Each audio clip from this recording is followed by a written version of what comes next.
ጤና ይስጥልን ክቡራትና ክቡራን የመከለሻ ሚዲያ ዩቲዩብ ቻናል ቤተሰቦች፣ ዛሬ መጋቢት 24 ቀን 2018 ዓ.ም በሀገር ውስጥና በዓለም አቀፍ ደረጃ የተሰሙ አበይት መረጃዎችን ይዘንላችሁ ቀርበናል።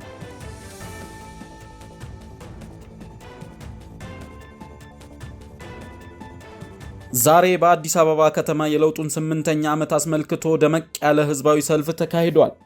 በሌላ በኩል የአሜሪካና የኢራን ውጥረት ተባብሶ ፕሬዝዳንት ትራምፕ ኢራንን ወደ ድንጋይ ዘመን መልሳታለሁ ሲሉ ዝተዋል። ፈረንሳይና የተባበሩት መንግስታት ደግሞ ስጋታቸውን ገልጸዋል። ዝርዝር መረጃዎችን አሁን እናቀርባለን። በመጀመሪያም ወደ ሀገር ውስጥ ዜናዎችን እናልፋለን።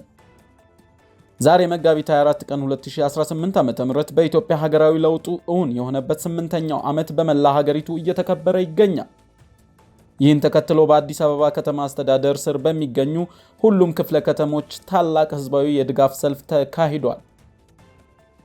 የሰልፉ ተሳታፊዎች በለውጡ መንግስት የተመዘገቡ ስኬቶችን አድንቀዋል። በተለይም ባለፉት 8 ዓመታት የተከናወኑ የልማት ተግባራት ተጠናክረው እንዲቀጥሉ ከመንግስት ጎን እንደሚቆሙም አረጋግጠዋል። በሰልፉ ላይ ዋና ዋና መፈክሮች የተሰሙ ሲሆን ከነሱም መጋቢት 24 ሀገር ከመፍረስ የዳነችበት ታሪክ ምዕራፍ ነው፣ መጋቢት 24 የኢትዮጵያ ለውጥ መነሻና የብልጽግና መሰረት ነው እና አስተሳሳሪና የወል ትርክታችን ለዘላቂ አንድነት አብሮነታችን የሚሉ ይገኙበታል።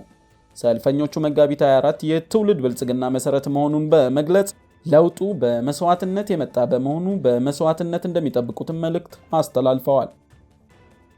ወደ ዓለም አቀፍ ዜናዎች ስናልፍ የአሜሪካው ፕሬዝዳንት ዶናልድ ትራምፕ በኢራን ላይ እጅግ ጠንከር ያለ ማስጠንቀቂያ ሰጥተዋል። ፕሬዝዳንቱ ኢራንን ወደ ድንጋይ ዘመን እንመልሳታለን ሲሉ መዛታቸውን ሮይተርስ ዘግቧል።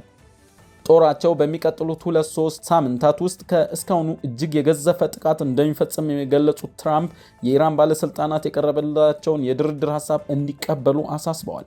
በአንጻሩ የኢራን ጦር ጠቅላይ ሜጀር ጀነራል አሚር ሃታሚ በሰጡት ምላሽ አሜሪካና እስራኤል በኢራን ላይ የእግረኛ ጦር ዘመቻ ከጀመሩ አንድም የጠላት ወታደር ከኢራን ምድር በሕይወት አይወጣም ሲሉ አስጠንቅቀዋል።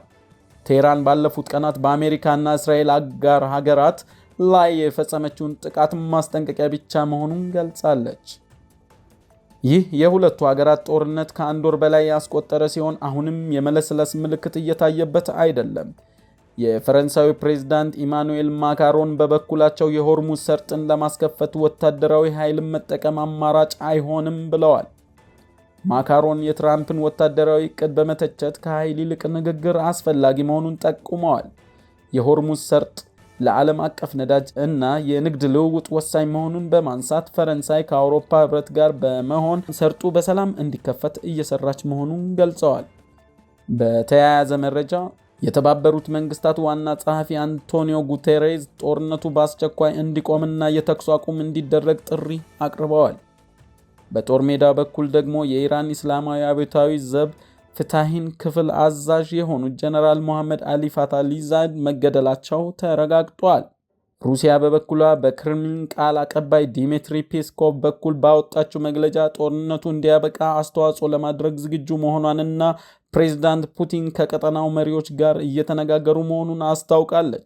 ክቡራትና ክቡራን ለዛሬ ያዘጋጀናቸው መረጃዎች እነዚህ ነበሩ። በሀገራችን ስለተካሄደው ሰልፍም ሆነ በአሜሪካና ኢራን ጦርነት ዙሪያ ያለዎትን ሀሳብ ኮሜንት ላይ አጋሩን። መረጃው ለሌሎች እንዲደርስ ቪዲዮን ላይክ፣ ሼር ማድረጋችሁን እንዳትረሱ። ለቻናላችን አዲስ የሆናችሁ ደግሞ ሰብስክራይብ በማድረግ ቤተሰብ ሁኑ። ስለተከታተላችሁ እናመሰግናለን። ቸር ያቆየን።